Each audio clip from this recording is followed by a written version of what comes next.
pure entertainment, membuat orang kalau yang kita mau ya, membuat orang ngerasain ketegangan.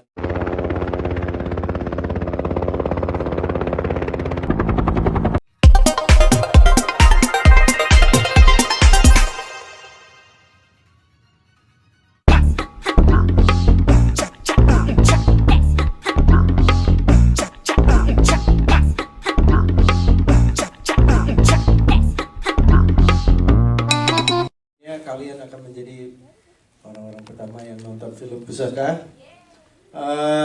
Saya cuman berharap kalau nanti tentunya suka apa semua, harusnya suka pasti. Di-share ke semua orang supaya semua orang nonton film ini. Karena selama pembuatan ini lumayan panjang dan penuh effort banget. Apalagi sama penulis yang satu ini, kita banyak banget diskusi yang panjang sebelum akhirnya menjadi sesuatu cerita yang menurut kami sungguh menarik. Saya harap ini akan menjadi sebuah entertainment yang bisa dinikmati oleh semua orang. Mungkin sedikit cerita aja, yang hari ini kita akan nonton Pusaka adalah versi 21 tahun, karena itu adalah rating yang original ya. Tapi nanti pas tayang kita yang 17 tahun. Karena ya kita tahu sendiri kenapa. Tapi hari ini kita, yang pasti kita pengennya kalian semua ngelihat benar-benar 100% full original filmnya seperti apa. Saya harap kalian semua enjoy. Sekarang saya kasih ke Monji dulu. Siap, terima kasih Pak Amrit. Selanjutnya Mas Monji silakan. Terima kasih kedatangannya teman-teman semuanya. Ini adalah film Pusaka, film horor tentang kutukan. Yang kita pengen sekali membuat sebuah kengerian soal teror, di mana kita pengen membuat horor yang menakutkan sekaligus in a way tegang dan ada sisi fun di situnya, seruan-keseruan yang di dalamnya. Jadi silahkan menonton, semoga suka dan silahkan di-share. Selamat menikmati. Siap, terima kasih tepuk tangan sekali. Oh, aman. Yes, silakan. Kalau dari saya sih just pure entertainment aja sih. Saya ngelihat kadang-kadang film tuh ada like kayak terlalu banyak teori atau banyak ini atau apa semua macam. Kalau ini purely we just buat film ini pure entertainment, membuat orang kalau yang kita mau ya, membuat orang ngerasain ketegangan itu dari awal sampai akhir, tapi tetap dengan storyline yang bagus, dengan cerita yang bagus, dengan karakter-karakter yang menarik gitu kan. Itu sih yang paling penting. Dan kalau dari tadi maksudnya pas saya lagi nonton dikit-dikit dengar-dengar reaksi dari penonton, apa itu semua.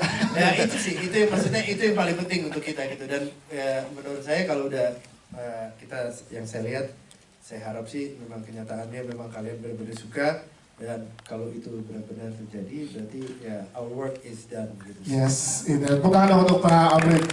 Sebelum ke Mas Rizal, satu pertanyaan lagi dan lain-lain, silakan. Ini lumayan lama ya, apalagi kalau kita bekerja dengan Pak Monji pasti semuanya lebih ekstra, bukannya kenapa-napa, bagus itu. Lama itu bagus sama Monji, karena banyak perdebatannya dulu dan lain-lainnya gitu kan. Yang saya menculik Monji di ruangan, nggak boleh keluar ya kan, beberapa jam. Ini sih 14 tahun. Lama juga diculik sama Mas Monji. Cuman ya sebetulnya itu sih maksudnya yang paling menarik dari cerita ini adalah tentunya kalau kita lihat film ini seru banget, harus lebih bayangin sebetulnya proses pembuatannya pas kita membuat skripnya sama pas syutingnya itu juga serunya gila banget benar-benar.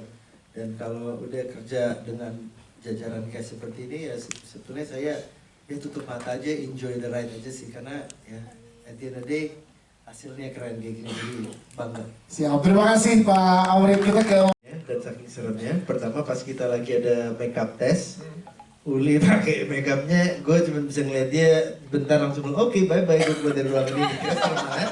Dan yang kerennya lagi, Uli itu pas salah satu hari tiba-tiba dia kasih semua orang lighter dengan muka-muka setannya. Bayangin, itu yang sampai sekarang ada. Jadi setiap kali gue ngeliat itu, setiap kali gue udah di kamar, kalau tiba-tiba ngeliat ke lighter gue, anjir muka Sandra. Banyak lagi mukanya kan, jadi selalu dihantui oleh Uli setiap hari. Sampai sekarang berarti ya? Sampai sekarang, jadi itu bener-bener serem banget, tapi ya, itu gila banget. Tadi mau ngomong tentang bahasa binatang itu misalnya gitu. menurut saya Pak, hal seperti itu adalah sesuatu hal yang normal. Maksudnya normal itu tentu orangnya juga beda-beda. Tapi saya rasa tipe karakter anak-anak muda seperti dia, atau seperti dia, gitu kan. Ya itu adalah biasa Pak. Kalau orang kadang-kadang aja ada tiba-tiba kucing lewat aja kaget teriaknya anjing, gitu. Padahal kucing. Ya kan? Iya. Jadi saya rasa make sense aja sih Pak. Tapi kalau misalnya mungkin yang ngomongnya tipe karakter mungkin Syarifah atau saya mungkin nggak cocok atau Profesor Dirga yang ngomong gitu kan nggak mungkin. Tapi karena mereka ya nggak apa-apa jadi make sense aja gitu sih. Yes. Gue mau jangan sampai salah. Ken, Nandi, ini total 3 rumah kan ya? Iya, 2. Iya, jadi yang dilihat itu 2 rumah sama 1 studio menjadi apa yang kalian lihat di sini. Jadi yang semua yang dalam rumah interior itu ada 2 rumah sebenarnya, tapi kelihatan kayak 1 rumah. Itu kekerenannya memang dari set desainnya kita. Dan ruangan basement itu semua studio, semua kita bangun. Dan itu pas saya juga ngeliatnya di studio itu juga langsung ngomong ke Rizal, wah, abis ini mau ditaruh di mana ya? Gitu. Sampai sekarang sih juga masih bingung kan mau diapain ya kan? Iya. Siapa tahu ada yang mau buat ruangan bawah tanah, gitu kan? Kabarin gue. Gitu. Ada tuh setnya masih ada. Masih ada. Pertama pusaka ini tentu dari ide semua orang di sini, dari penulis juga, dari tim kreatif apapun semua. Tapi satu hal yang kemarin kita pengen tonjolin adalah bisa nggak sih kita buat sesuatu cerita horor atau suatu cerita yang menarik, tapi ambil dari cerita rakyat, gitu kan. Jadi ini of course salah satu inspirasi kita adalah dari cerita Empu Gandring sendiri kan. Jadi ini mungkin kita cuma menjelitkan dikit-dikit dan tentunya bukan pesan moral atau apapun, tapi seenggaknya pengennya sih harapan kita adalah dari film ini orang jadi pengen tahu tentang sejarah Gandring, apa tentang sejarah atau tentang cerita-cerita rakyat yang lainnya gitu kan. Dan supaya kita juga buktiin kalau ya cerita rakyat kita tuh keren-keren dan bisa kita bisa olah untuk menjadi sesuatu yang berbeda. Dan kedua, ini yang gue suka banget dari tim kreatif kita ya, tim kreatif MVP dan juga Monji dan banyak lagi tentunya ada mungkin penulis lain dan produser lain, tapi selalu saya banggain adalah kita selalu bisa membuat cerita-cerita yang berkreasi dari nol gitu.